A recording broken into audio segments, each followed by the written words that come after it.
Good evening, everyone, and I'd like to thank you all for coming. My name is Travis Frost, and I'm here today to present an alternative to the previously recommended policy of mandating BMI screening amongst all public school students. It is no secret that obesity has become an American epidemic that comes with an array of consequences. With each passing generation, overall health decreases while medical expenses grow at an exponential rate. What I am proposing today is a program that provides public school students of all ages the opportunity to undergo annual BMI screenings. This would be the responsibility of school districts and employed nurses, and results would be sent to consenting parents along with an educational flyer containing information relating to healthy standards and possible ways for betterment.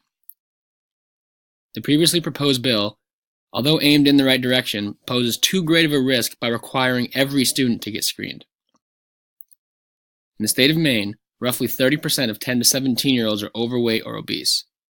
In addition, current literature highlights that 53% of parents who receive their child's BMI report card do not believe that it accurately categorizes their child as overweight or obese.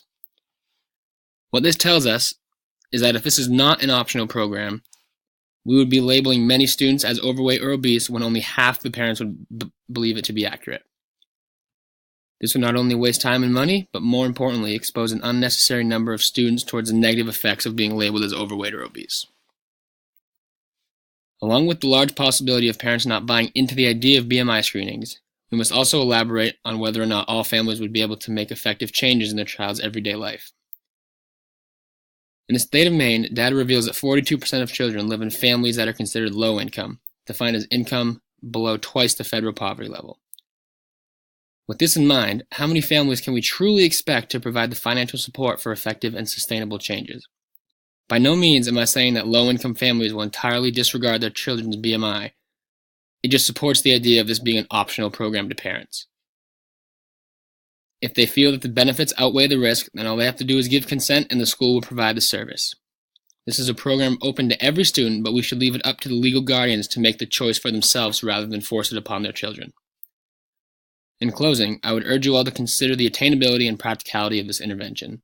By no means will it put an end to the obesity problem, but it will be a cost-effective and efficient step forward. Obesity is a complex, multifactorial chronic disease involving environmental, genetic, and physiologic factors that families oftentimes lack sufficient education on how to approach.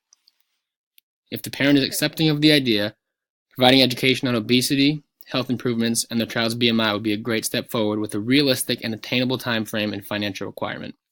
Again, I thank you for your consideration and appreciate your time.